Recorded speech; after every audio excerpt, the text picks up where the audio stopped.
Railway స్టేషన్లు కేవలం రైలు ఎక్కి దిగేదని కాదు, రైల్వే స్టేషన్ అనేది ఒక ఎకనామిక్ యాక్టివిటీ కింద మారాలి. ఈరోజు ఒక పక్కన అమరావతిని మనం అభివృద్ధి చేసుకుంటున్నాం. అమరావతిలో భవనాలు కడతమే సరిపోదు, air connectivity, road connectivity, rail connectivity అనేది చాలా కీలకమైన పాత్ర వహిస్తుంది. అందుకే గౌరవ ముఖ్యమంత్రి శ్రీ నారా చంద్రబాబు నాయుడు గారు ఈ 3 అనుసంధానం చేయాలి, ఒక ఇంటిగ్రేటెడ్ లాజిస్టిక్స్ నెట్వర్క్ ఏర్పాటు చేయాలని దిశగా ఈరోజు అమరావతి తయారు చేస్తున్నారు.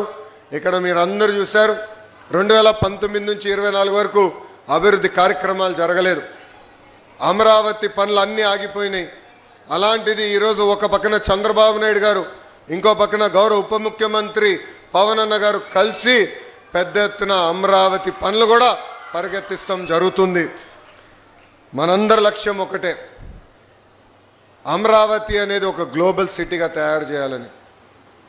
ఇక్కడ మనందరూ తెలుసు, 60 సంవత్సరాలు చెమటోర్చి హైదరాబాద్ని కలిసికట్టుకు మనం అభివృద్ధి చేశాం. అలాంటిది 2014లో కట్టుబట్టలతో మెడబట్టి మనం బయటికి గెంటేశారు. ఈరోజు నేను ఎప్పుడు హైదరాబాద్ చూసినా అసూయపడుతున్నా. అక్కడ ఎయిర్పోర్ట్ కానీ, రైల్వే స్టేషన్ కానీ, ఆ ఐటీ టవర్లు చూస్తే నాలో అసూయ ఉంది. ఆ అసూయ నాలో కసి పెంచింది. ఎస్, ఆంధ్ర రాష్ట్రం కూడా దక్షిణ భారతదేశంలో నంబర్ 1 రాష్ట్రంగా మనం కలిసికట్టుగా తీర్చిదిద్దగలుగుతామని. డబుల్ ఇంజన్ సర్కార్ అనేది చాలా అవసరం. కేంద్రంలో నరేంద్ర మోడీ గారు, రాష్ట్రంలో చంద్రబాబు నాయుడు గారు, ఇద్దరు కలిసికట్టుగా ఆంధ్ర రాష్ట్రాన్ని అద్భుతంగా అభివృద్ధి చేస్తున్నారు. ఈరోజు వాస్తవంగా చెప్పాలంటే మనందరం నరేంద్ర మోడీ గారికి రుణపడి ఉండాలి. ఎందుకంటే మనందరికీ దశాబ్దాలుగా ఉన్న కళ, సౌత్ కోస్టల్ రైల్వే జోన్ ఏర్పాటు చేయాలి విశాఖపట్నంలో అని. అలాంటిది గౌరవ ప్రధానమంత్రి గారు అడిగిన వెంటనే మనకి south coastal railway zone sanction చేసి ఇమీడియట్గా ఆపరేషన్లు కూడా ప్రారంభించారు. విశాఖ ఉక్కుని కాపాడుకున్నాం, పోలవరానికి నిధులు తీసుకొచ్చాం. ఈరోజు ఏకంగా మంగళగిరి భూగర్భ డ్రైనేజ్ మనం ఏర్పాటు చేసుకుంటున్నామంటే దాంట్లో కేంద్ర ప్రభుత్వం కూడా నిధులు ఇస్తుంది. కేంద్ర ప్రభుత్వం నిధులు, రాష్ట్ర ప్రభుత్వం నిధులు కలిసి ఈరోజు ఎప్పుడు లేని విధంగా మనం మంగళగిరిని కూడా మనం అభివృద్ధి చేసుకుంటాం జరిగింది. ఇప్పుడే గౌరవ మంత్రి పెమ్మసాని గారు చెప్పినట్లు మంగళగిరిలో మన అనేక అభివృద్ధి సంక్షేమ కార్యక్రమాలు చేశాం. శ్మశానాల దగ్గర నుంచి కమ్యూనిటీ భవనాలు కానివ్వండి, 100 పడకల హాస్పిటల్ కానివ్వండి, లక్ష్మీ నరసింహస్వామి గుడి కానివ్వండి, రైల్వే స్టేషన్ కానివ్వండి, ఇట్లా చెప్పుకుంటా పోతే అనేక అభివృద్ధి సంక్షేమ కార్యక్రమాలు ఈరోజు కూటమి ప్రభుత్వం కలిసికట్టుగా మీకోసం చేస్తాం జరిగింది. ఆనాడు మిమ్మల్ని అందరినీ ఒకటే కోరా, 2019లో కరెక్ట్గా 23 రోజుల ముందల ఒక శాసనసభ్యుడిగా మీ ముందల నుంచిన మీ సమస్యలు నేను తెలుసుకోలేకపోయా, నేనేంటో మీకు అర్థమవలే, 5300 ఓట్లతో ఓడిపోయానని. 5 సంవత్సరాలు కష్టపడ్డా, చెమటోర్చా, మీ మనసు గెలుచుకున్నా.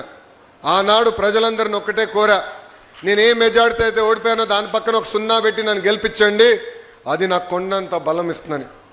ఎవరు ఊహించిన విధంగా ఆంధ్ర రాష్ట్ర చరిత్రలో ఎప్పుడు జరిగిన విధంగా టాప్ 3 మెజార్టీతో మీరు నన్ను గెలిపించి శాసనసభకు పంపించారు.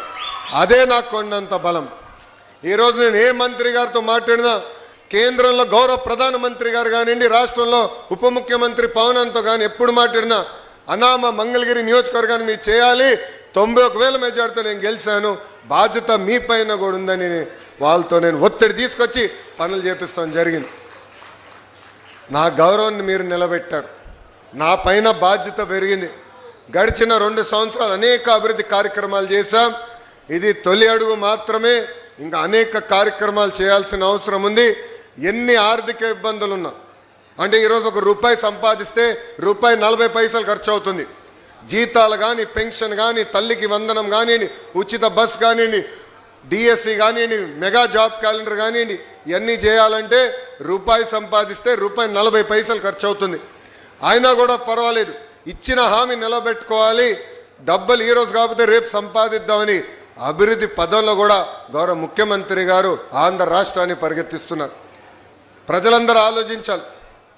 5 సంవత్సరాలు తీవ్రంగా నష్టపోయాం, పెట్టుబడి రాలేదు, పరిశ్రమలు రాలేదు.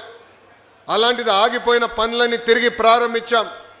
ఈరోజు రాయల్ ఎన్ఫీల్డ్ ఆంధ్ర రాష్ట్రాన్ని ఎత్తుక్కుంటూ వచ్చింది, ఒక గూగుల్ ఆంధ్ర రాష్ట్రాన్ని ఎత్తుక్కుంటూ వచ్చింది, ఇంకో పక్కన ఫైటర్ జెట్ తయారు చేసే ఆమ్కా కూడా ఆంధ్ర రాష్ట్రాన్ని ఎత్తుక్కుంటూ వస్తుంది. ఇప్పుడే గౌరవ మంత్రి గారు చెప్పినట్లు ఇంకొక 3 సంవత్సరాలు నిరుద్యోగ యువకులు పక్క రాష్ట్రాల వైపు చూడాల్సిన అవసరం లేదు. పక్క రాష్ట్రంలో ఉన్న నిరుద్యోగ యువకులు ఆంధ్ర రాష్ట్ర వైపు చూసే విధంగా ఈరోజు పెట్టుబడులు పరిశ్రమలు తీసుకొస్తున్నాం.